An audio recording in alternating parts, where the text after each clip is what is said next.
Hello everyone, कैसे हैं आप सब लोग। आप लोगों को बता दूं, आज हम करेंगे 1 अक्टूबर के इंपॉर्टेंट करंट अफेयर्स। एक नया महीना, नई उम्मीदें और नए जुनून के साथ हम लोग ये चीज़ों को शुरू करेंगे और आई होप ये चीज़ें आप लोगों को हेल्प करें आपके एग्जाम्स में। तो जो लोग ये चैनल पहली बार देख रहे हैं, आप इस चैनल को सब्सक्राइब कर सकते हैं। साथ ही साथ अगर आपको वीडियो पसंद आती है तो इस वीडियो को लाइक कर दीजिए करें।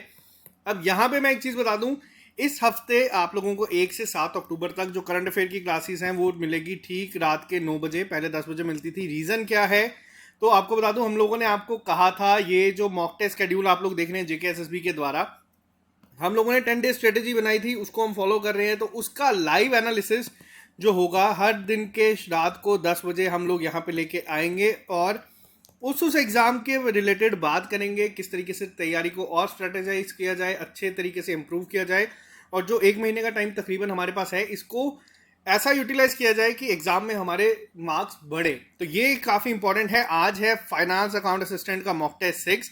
अगर आप लोगों ने ये टेस्ट नहीं अटेम्प्ट किया तो आप लोग ये लाइव एनालिसिस मत देखें, आप लोग पहले इसको अटेम्प्ट कर लें, उसके बाद इस एनालिसिस पे जाएं। काफ़ी हेल्पफुल होगा आप लोगों के लिए। और ये टेस्ट होते कहाँ पे है? ऑली बोर्ड की ऐप पे है। और बाय चांस यहाँ पे नवरात्रि सेल ऑली बोर्ड के द्वारा आई है पैन इंडिया, जितने भी इनके टेस्ट सीरीज हैं उसके लिए। तो जो भी लोग जेकेएसएसबी और जेकेपीएससी के लिए प्रिपेयर कर रहे हैं, आप लोगों को बता दूं, आप लोगों को अभी भी 30% ऑफ पे ही ये सारे टेस्ट मिल जाएंगे अगर आप लेना चाहते हैं तो।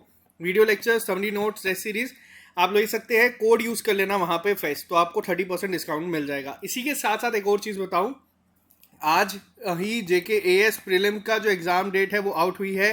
ये होगी 24 अक्टूबर को। बहुत सारे बच्चे कमेंट बॉक्स में लिख रहे थे कि उनको इसके लिए टेस्ट सीरीज चाहिए। तो एक बार आप लोग इस वीडियो के एंड में लिख देना कि आपको इसके लिए टेस्ट सीरीज चाहिए। तो मैं ऑली बोर्ड को वैसे मैंने मेल कर दी है, अभी तक उनका रिस्पांस मुझे नहीं आया है, लेकिन आपके रिस्पांस के बाद मैं उन्हें कहूँगा कि इसके लिए टेस्ट सीरीज बनाने के लिए। तो ये जो 5 टेस्ट होंगे वापस से, अभी क्या है, ऑफलाइन कोचिंग सेंटर के लिए जो बच्चों ने कहा है कि 2000 से 3000 रुपये ले रहे हैं 5 टेस्ट का, और उसी के साथ हार्डली 100 से 150 लोग मैक्सिमम टू मैक्सिमम वो टेस्ट अटेम्प्ट कर रहे हैं, पीडीएफ दे रहे हैं। एक प्रॉपर एनालिसिस नहीं हो पा रहा। तो जब ये टेस्ट अगर ऑली बोर्ड बनाता है तो इससे क्या होगा, आप लोगों को आइडिया हो जाएगा कि बच्चे डोडा, राजौरी, पुंछ कहीं भी किसी भी डिस्ट्रिक्ट में है तो कैसा परफॉर्म कर रहे हैं। तो ये आप लोग कमेंट बॉक्स में लिख देना। तो चलिए स्टार्ट करते हैं आज के करंट अफेयर्स एक नई उम्मीद के साथ। तो पहला क्वेश्चन यहाँ पे आप लोगों के सामने है, इंडिया एक्सपोर्ट इनिशिएटिव और इंडिया एक्सपोर्ट्स। तो ये दो नाम याद रखना, इन्होंने मिलकर एक पोर्टल लॉन्च किया है। ये पोर्टल किस मिनिस्टर के द्वारा लॉन्च किया गया है? पहला तो क्वेश्चन ये। अब ऐसा नहीं है कि कोई एक्सपोर्ट मिनिस्टर होता है इंडिया का। तो ये जो अभी हाल ही में लॉन्च किया गया है, ये किया गया है इस समय एमएसएमई मिनिस्टर जो हमारे हैं नारायण। पहला मिनिस्टर कौन है? एमएसएमई मिनिस्टर है इस समय नारायण राणे जी। अब यहाँ पे ये क्वेश्चन इंपॉर्टेंट क्यों है? क्योंकि आज से, अभी जुलाई से पहले जो एमएसएमई मिनिस्टर थे वो थे नितिन गडकरी जी। आप लोगों ने देखा था कि जो यूनियन कैबिनेट मिनिस्टर्स हैं वो रिशफल हुए थे। तो नितिन गडकरी जी इस समय सिर्फ road, highway and transport minister हैं। एमएसएमई मिनिस्टर हैं इस समय नारायण राणे जी। इन्होंने लॉन्च किया है इंडिया एक्सपोर्ट इनिशिएटिव के लिए और इंडिया एक्सपोर्ट्स के लिए एक पोर्टल, जिसके तहत कोशिश की जाएगी कि ग्लोबल मैन्युफैक्चरिंग पावर हाउस बनाया जाए इंडिया को। तो ये पहला पॉइंट है। बूस्ट करने के लिए कोशिश की गई है एमएसएमईज को, ताकि जो एक्सपोर्ट्स है वो 50% और इंक्रीज हो जाए 2022 तक। तो ये आपको डेट भी याद रखनी है, 2022 तक कहा गया है 50% इसको बूस्ट करने के लिए। तो पहला पॉइंट आपको ये याद रखना है। इसी के साथ साथ अगर आपको यहाँ पे एक और चीज़ बताऊँ, जब ये रीशफलिंग हुई थी, नारायण राणे जी बनाए गए थे एमएसएमई मिनिस्टर, उस दौरान एक नई मिनिस्ट्री बनाई गई थी जिसका नाम था कॉरपोरेशन मिनिस्ट्री। कोऑपरेशन मिनिस्ट्री की अगर मैं बात करूं तो उसके मिनिस्टर बनाए गए थे अमित शाह जी। एक सेकेंड में आपको थोड़ा सा क्लियर करके यहाँ पे दिखा दूं। तो उसके बनाए गए थे अमित शाह जी। आपको ये याद रखना है, एग्जाम में हो सकता है आपसे यही पूछा जाए। बात करते हैं क्वेश्चन नंबर 2 के ऊपर। अभी हाल ही में इंडिया का पहला अटल कम्युनिटी इनोवेशन सेंटर बनाया गया है, जो कि लॉन्च किया गया है विवेकानंद ग्लोबल यूनिवर्सिटी में। अब एग्जाम में क्वेश्चन पूछा जाएगा कि विवेकानंद ग्लोबल यूनिवर्सिटी कहाँ पे है। तो ये जो इंडिया का पहला अटल कम्युनिटी इनोवेशन सेंटर बनाया गया है, ये बनाया गया है राजस्थान में। अब यहाँ पे देख सकते हैं राजस्थान में इसको बनाया गया है।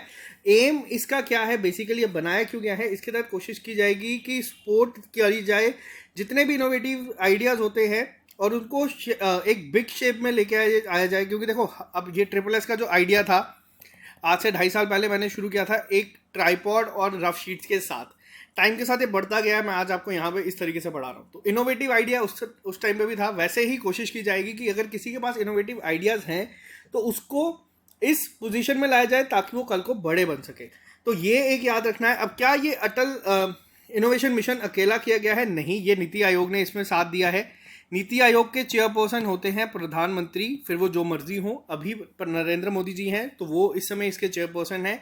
वाइस चेयरमैन कौन है? वो है राजीव कुमार। और साथ ही में अगर आपसे पूछा जाए कि अगर आपसे एग्जाम में पूछा जाए कि सीईओ कौन है नीति आयोग के, तो नीति आयोग के सीईओ हैं अमिताभ कांत जी। एक सेकेंड, आज थोड़ा स्क्रीन सेट नहीं हो रही, एक सेकेंड वेट करिएगा। तो यहाँ पे आप लोगों को मैंने बता दिया कौन होंगे, सीईओ अमिताभ कांत जी। बात करते हैं नेक्स्ट क्वेश्चन के ऊपर। अभी हाल ही में CSIR यानी कि council of scientific and industrial research ने अपना फाउंडेशन डे सेलिब्रेट किया है 26 सितंबर को। अब यहाँ पे क्वेश्चन बनता है कि ये एस्टेब्लिश कब किया गया था? CSIR एक बहुत इंपॉर्टेंट ऑर्गेनाइजेशन है इंडिया की, तो ये कब एस्टेब्लिश की गई थी? तो ये की गई थी 1942 में। आप लोग यहाँ से आइडिया लगा सकते हैं कि कितनी ज़्यादा इंपॉर्टेंट ऑर्गेनाइजेशन है ये। तो पहला पॉइंट तो आपको ये याद रखना है। इस समय अगर आपसे पूछा जाए CSIR का जो हेडक्वार्टर है वो कहाँ पे है, तो CSIR IMMT का हेडक्वार्टर है भुवनेश्वर, ओडिशा में। ओडिशा के लिए आपको बता दूं, यहाँ पे हॉकी के वर्ल्ड कप खेले जाएंगे। अंडर 17 हॉकी के अंडर 17 है शायद से, वो वर्ल्ड कप भी होगा और मैन वर्ल्ड कप भी होगा हॉकी के लिए। ओडिशा गवर्नमेंट जो थी वो टोक्यो ओलंपिक्स में मैन और विमेन टीम की स्पॉन्सर भी थी, आपको ये भी याद रखना है। बात करते हैं नेक्स्ट क्वेश्चन के ऊपर।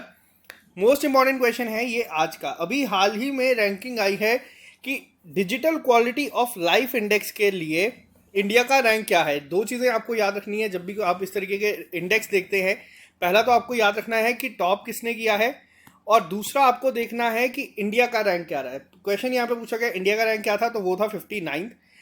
आजकल क्वेश्चन ना जो बैंकिंग एग्जाम्स होते हैं उनमें क्या किस तरीके से पूछा जाता है, वहाँ पे पूछा जाता है कि ये जो इंडेक्स आए हैं इसको प्रिपेयर किसने किया। तो आपको ये नाम भी याद रखना है, सर शार्क ने किया है डेनमार्क। ये जो कंपनी है, अगर पूछा जाए टॉप किसने किया है तो टॉप किया गया है डेनमार्क के ने इसको। तो ये आपको दो चीज़ें याद रखनी है, टॉप किया गया है डेनमार्क के द्वारा, और इंडिया का रैंक क्या रहा है इसमें, इंडिया का रैंक रहा है यहाँ पे 59।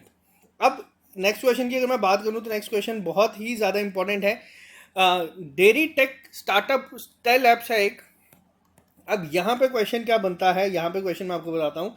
जितने भी स्मॉल फार्मर्स डेयरी फार्मर्स हैं जो डेयरी का काम करते हैं, उन लोगों के लिए एक ऐप बनाई जा रही है जिसके तहत कोशिश की जाएगी कि वो भी कैशलेस फंड ट्रांसफ़र करें। जैसे मान लो आप लोग अगर जाते हैं कोई भी डेयरी का सामान लेने, दूध दही घी कोई भी चीज़ लेने जाते हैं डेयरी पे, तो आप लोग कैशलेस फंड ट्रांसफ़र करो और टारगेट किया जाएगा स्मॉल डेयरी फार्मर्स को।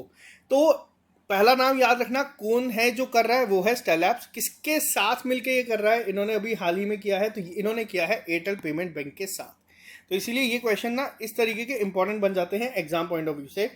तो पहला जो आपको चीज़ बता दूं, ये जो प्रोजेक्ट पूरा बनाया गया है एयरटेल पेमेंट बैंक की अगर मैं बात करूं तो इस समय हेडक्वार्टर एयरटेल पेमेंट बैंक का है न्यू दिल्ली में। और इस समय हेड कौन है, MD CEO कौन है, तो वो है अनुब्रता विश्वास। तो ये दोनों नाम याद रखना। बात करते हैं नेक्स्ट क्वेश्चन के ऊपर, क्वेश्चन नंबर 6 के ऊपर। मोस्ट इंपॉर्टेंट क्वेश्चन है ये भी आज का। रीज़न क्या है मैं आपको भी बताता हूँ। अभी हाल ही में दिल्ली बेस्ड एक ऑर्गेनाइजेशन है जिसको 2021 का राइट लाइवलीहुड अवार्ड दिया गया है। तो ये ऑर्गेनाइजेशन क्या है, यहाँ पे दो चीज़ें इंपॉर्टेंट है। एक तो इसका नाम, दूसरा इसकी फुल फॉर्म कि ये स्टैंड्स क्या मिला किसे है, तो ये मिला है लाइफ को। अब क्या लाइफ क्या कोई शॉर्ट फॉर्म है या फुल फॉर्म है, तो लाइफ एक शॉर्ट फॉर्म है किसकी, legal initiative for forest and environment. तो ये नाम याद रखना, legal initiative for forest and environment. इसे मिला है अभी हाल ही में 2021 का लाइवलीहुड अवार्ड। अब ये जो लाइवलीहुड अवार्ड मिला है यहाँ पे, पहला तो आपको ये याद रखना है कि ये लाइफ जो ऑर्गेनाइजेशन है ये काम क्या करती है, प्रोटेक्ट करती है एनवायरनमेंट को इंडिया में। तो आपको पहला तो ये याद रखना है 2005 में फाउंड हुई थी। CEOs के नाम आपको याद नहीं रखने, फिर भी मैं आपको बता देता हूँ। ऋत्विक दत्ता और राहुल चौधरी हैं जिन्होंने किया है, तो ये नाम आपको याद रखने हैं। इन्हें अभी हाल ही में मिला है ये अवार्ड। तो बहुत इंपॉर्टेंट है, राइट लाइवलीहुड अवार्ड मिला है जो। क्वेश्चन नंबर 7 की अगर मैं बात करूं, ये क्वेश्चन भी बहुत ज़्यादा इंपॉर्टेंट है।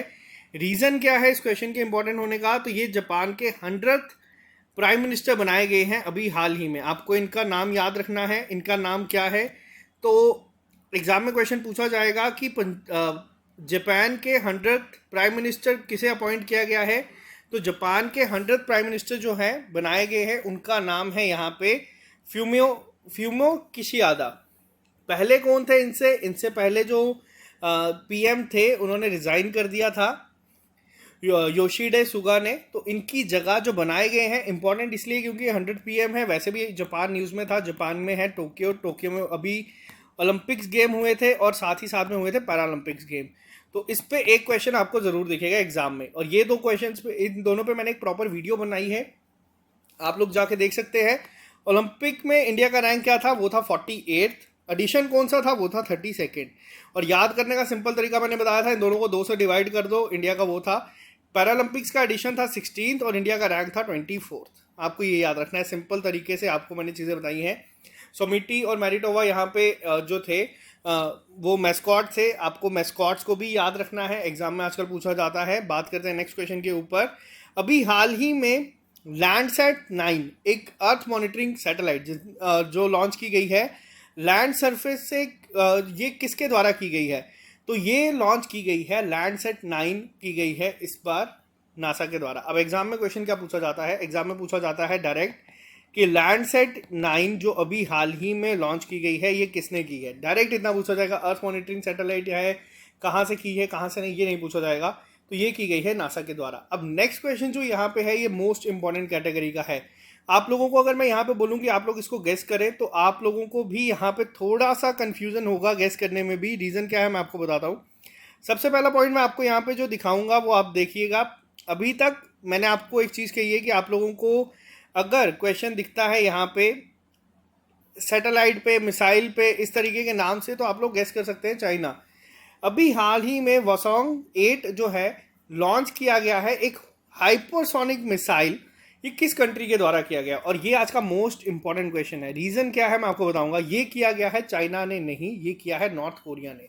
तो इसीलिए ये बहुत ज़्यादा इंपॉर्टेंट है और एग्जाम में आप लोगों को ये देखने को मिलेगा। सबसे पहली कंट्री कौन सी थी जिसने हाइपरसोनिक मिसाइल को टेस्ट फायर किया था, ये जिसने बनाई थी, तो ये किया गया था रशिया के द्वारा सबसे पहली बार। ये 2021 में ही हुआ था। इन्होंने किया था 2021 में। इन्होंने कहा था कि इन्होंने भी लॉन्च किया है, रशिया ने भी हाल ही में किया। पहली बार शायद से रशिया ने ही किया था, लेकिन नॉर्थ कोरिया का भी ये पहली बार है। और नॉर्थ कोरिया इसलिए इंपॉर्टेंट है क्योंकि नॉर्थ कोरिया आप लोगों ने देखा है कि काफ़ी ज़्यादा थ्रेट है काफ़ी सारी कंट्रीज़ को। तो अगर नॉर्थ कोरिया के पास इस तरीके की मिसाइल्स आ जाएंगी तो काफ़ी एक डिफ़िकल्ट हो जाएगा सभी के लिए। तो ये इंपॉर्टेंट इसीलिए है। नॉर्थ कोरिया के सुप्रीम लीडर कौन है, वहाँ पे पीएम प्राइम मिनिस्टर नहीं होता, वहाँ पे सुप्रीम लीडर होता है जो है किम जोंग उन। तो ये भी नाम याद रखना। कैपिटल क्या है, तो वो है प्योंगयांग। एग्जाम में कई बार क्वेश्चन ये भी पूछा जा सकता है क्योंकि नॉर्थ कोरिया न्यूज़ में है। क्या इंडिया के पास हाइपरसोनिक मिसाइल है, ये आप लोगों का होमवर्क है, कमेंट बॉक्स में लिख के बताओ है या नहीं। बात करते हैं नेक्स्ट क्वेश्चन पे। ये क्वेश्चन भी बहुत ज़्यादा इंपॉर्टेंट है। रीज़न क्या है, जब भी मैंने आपको बताया कोई भी इंडियन अगर वो विमेन हो, न्यूज़ में हो और वो खासतौर पर स्पोर्ट्स से हो तो वो काफ़ी इंपॉर्टेंट बन जाता है। अभी हाल ही में ऑस्ट्रेवा ओपन हुआ है, वुमेन डबल्स टाइटल जीता गया है किसके द्वारा, तो ये जीता गया है सानिया मिर्जा ने और शुआई जैंग ने, यानी कि ऑप्शन ए एंड बी। तो डबल है तो ये आप गेस भी कर सकते हैं। लेकिन अब यहाँ पे क्वेश्चन क्या बनता है, क्या ये क्वेश्चन ये में आपसे सानिया मिर्जा ही पूछा जाएगा। आपको याद रखना है सानिया मिर्जा ने ये ओपन डबल जीता है। एग्जाम में आपसे ये पूछा जा सकता है कि शुआई जैंग जो हैं ये किस स्पोर्ट से रिलेटेड है, तो ये नाम अब आपको याद रखना है कि ये भी टेनिस प्लेयर है। क्योंकि आजकल एग्जाम में डायरेक्ट क्वेश्चन आना कम हो गए हैं, आपको थोड़ा से डीप में पूछा जाता है। डीप में क्या होगा, यही तरीके से क्वेश्चन बनते हैं एग्जाम में भी। तो ये आप लोगों को याद रखना है कि ये चीज़ें एग्जाम में बहुत बार इस तरीके से आजकल देखने को मिलती हैं। बात करते हैं क्वेश्चन नंबर 11th के ऊपर। हाल ही में वर्ल्ड मैरीटाइम डे ऑब्जर्व किया गया है 2021 का। क्यों किया जाता है, ताकि जो मैरीटाइम इंडस्ट्री है टुवर्ड्स वर्ल्ड इकोनॉमी, उन्हें कंट्रीब्यूशन किया जाए या फिर उनको सराहा जाए। तो ये किस डेट को हर साल ऑब्जर्व किया जाता है, तो जो वर्ल्ड मैरीटाइम डे है ये हर साल ऑब्जर्व किया जाता है 30 सितंबर के दिन। पहला पॉइंट आपको ये याद रखना है। 44th वर्ल्ड मैरीटाइम डे था ये। तो ये भी याद रखना। अब इसकी थीम क्या थी इस बार, तो थीम को याद रखना, seafarers at the core of shipping future, shipping's future. तो ये याद रखना, मैं रिपीट करता हूँ, seafarers at the core of shipping future, shipping's future. तो बहुत ही ज़्यादा इंपॉर्टेंट है। अब यहाँ पे एक और चीज़ मैं आपको बता दूँ कि क्या ये जो आप लोगों का वर्ल्ड मैरीटाइम डे है ये हर साल 30 सितंबर को ही ऑब्जर्व किया जाता है? तो ऐसा नहीं है। वर्ल्ड मैरीटाइम डे 2021 का जो ऑब्जर्व किया जाता है ये किया जाता है लास्ट थर्सडे ऑफ सितंबर को। तो ये भी याद रखना, लास्ट थर्सडे कब था? 30 सितंबर को, तो इसीलिए 30 सितंबर को था। एग्जाम में ये भी पूछा जा सकता है, हो सकता है इस तरीके से पूछा जाए कब किया जाता है, तो ये लास्ट थर्सडे को किया जाता है, तो ये भी याद रखना। बात करते हैं नेक्स्ट क्वेश्चन के ऊपर। अभी हाल ही में कौन से ऐसे डेप्यूटी सीएम जो महाराष्ट्र के हैं उनका नाम क्या है? क्यों ये क्वेश्चन में है? तो ये इसलिए क्योंकि इन्होंने हाल ही में अभी एक लॉन्च किया है डिजिटल बारामती अम्ब्रेला ऐप, जिसके तहत जो सिटीजन सेंट्रिक फैसिलिटीज़ हैं वो प्रोवाइड की जाएगी। किसने किया है? महाराष्ट्र के सीएम। इनके अपॉइंटमेंट पे एक हाई वोल्टेज ड्रामा भी हुआ था, अगर आप लोगों को याद होगा या नहीं। तो कौन है? वो है अजीत पवार जी, पहला पॉइंट। अगर सीएम कौन है? वो है उद्धव ठाकरे जी। और अगर पूछा जाए गवर्नर कौन है? वो है भगत सिंह कोश्यारी जी। अब ये तीन चीज़ें तो होगी। अब ये जो digital Baramati umbrella app launch की गई है, इसमें होगा क्या? इसमें काफ़ी सारी डिफरेंट ऐप को ऐड कर दिया जाएगा और local governance, administration, citizen centric model application बनाई जाएगी प्रॉपर, जिसके तहत काफ़ी सारी चीज़ों में यहाँ पे हेल्प हो जाएगी। और जो भी लोगों की डिमांड है वो रखी जा सकती है म्यूनसिपल कॉर्पोरेशन के द्वारा। बारामती ये एक जगह है बेसिकली, बारामती जो मुंबई में एक जगह है उसके लिए, तो ये याद रखना बहुत ही ज़्यादा इंपॉर्टेंट है। बात करते हैं नेक्स्ट क्वेश्चन के ऊपर। मुख्यमंत्री पर्यटन उद्योग संभाल योजना, ये अभी हाल ही में लॉन्च की गई है, किस स्टेट के द्वारा? तो ये लॉन्च किसने की है? पहला तो आपको नाम याद रखना है, राजस्थान के सीएम अशोक गहलोत ने। अब दूसरी चीज़, ये किस डे पे ऑब्जर्व की गई है? तो ये की गई है वर्ल्ड टूरिज्म डे पे। कब होता है ये होता है 27 सितंबर पे। तो ये दो चीज़ें आपको याद रखनी है। हो सकता है आपसे ये पूछा जाए कि मुख्यमंत्री पर्यटन उद्योग संभाल योजना राजस्थान ने लॉन्च की है, किस दिन पे की है? तो वर्ल्ड टूरिज्म डे पे की है। 25 सितंबर को क्या मनाया जाता है? तब मनाया जाता है अंत्योदय दिवस। किसके बर्थडे पे होता है ये? तो पंडित दीनदयाल के बर्थडे पे ये सेलिब्रेट किया जाता है। ये कौन सा बर्थ एनिवर्सरी थी उनकी? ये थी 105th। तो याद रखना, इसी दिन सौभाग्य स्कीम को भी लॉन्च किया गया था, ये भी याद रखना। और वर्ल्ड टूरिज्म डे वाले दिन यानी कि 27 सितंबर को एक ऐप लॉन्च की गई है दिल्ली गवर्नमेंट के द्वारा, देखो मेरी दिल्ली। अब ये दिल्ली के स्पेलिंग याद रखना, DILLI, ये लॉन्च की गई है। तो ये थे आज के इंपॉर्टेंट करंट अफेयर्स।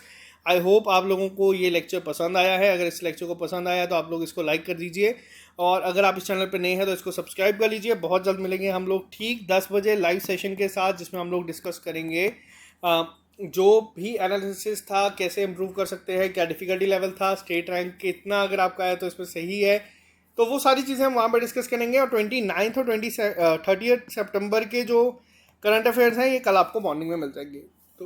तो चलिए आज के लिए सिर्फ इतना ही, मिलते हैं आप लोगों से बहुत जल्द। अगर आप लोगों ने अभी तक टेस्ट नहीं लिए, अगर आप लेना चाहते हैं तो आप लोग अभी ले सकते हैं, 30% ऑफ पे आप लोगों को ये सब मिल जाएगा। तो bye bye, take care, all the best. मिलते हैं बहुत जल्द नए लेक्चर के साथ।